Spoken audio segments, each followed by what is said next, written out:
अस्सलाम वालेकुम. Hello everyone.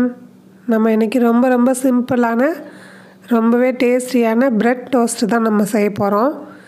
அது எப்படி செய்யலான்னு பார்க்கலாம் வாங்க.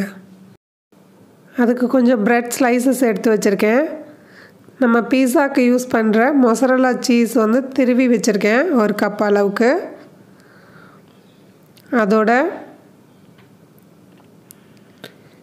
குடமிளகா 3/4 வாசி எடுத்து வச்சுருக்கேன். 3 பல்லு பூண்டு பொடியாக கட் பண்ணி வச்சுருக்கேன். 3 பச்சை மிளகாய் பொடியாக கட் பண்ணி வச்சுருக்கேன். கொஞ்சம் மிளகுத்தூள், கொஞ்சம் உப்புத்தூள் எடுத்திருக்கேன். பட்ரு வந்து ரூம் டெம்பரேச்சரில் எடுத்து வச்சுருக்கேன். ஒரு 4 டேபிள் ஸ்பூன் இருக்கும். 4-5 மிளகாவை நான் பொடிச்சு வச்சுருக்கேன், சிகப்பு மிளகாய்.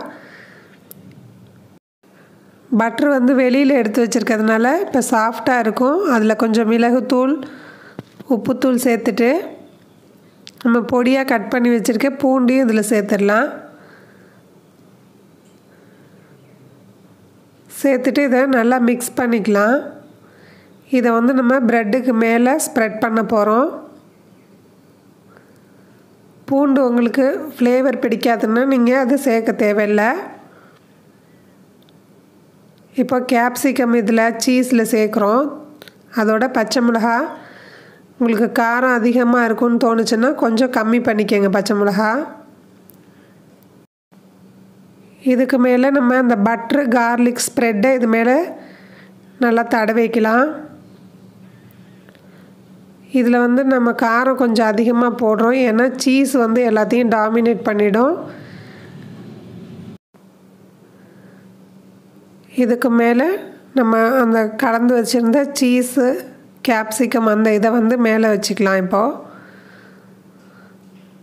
இதுக்கு மேலே நம்ம பொடிச்சு வச்ச சிகப்பு மிளகாய் அதையும் தூவிட்டு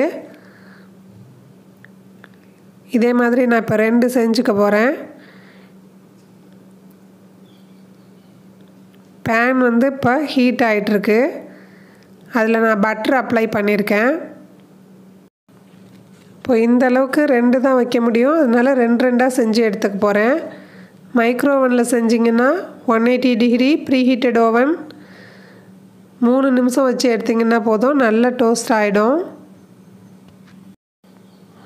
இதில் கேப்சிகம் போடாமல் சீஸ் சில்லி மட்டுமே வச்சு செய்யலாம், அதுவும் ரொம்பவே சூப்பராக இருக்கும். இல்லை வெஜிடபிள் வேணாலும் இதில் சேர்த்து செய்யலாம். இப்போ இது ரெடி ஆகிடுச்சு. எடுத்துகிட்டு அதே மாதிரியே நான் மீதம் உள்ளதையும் செஞ்சு எடுத்துக்க போகிறேன்.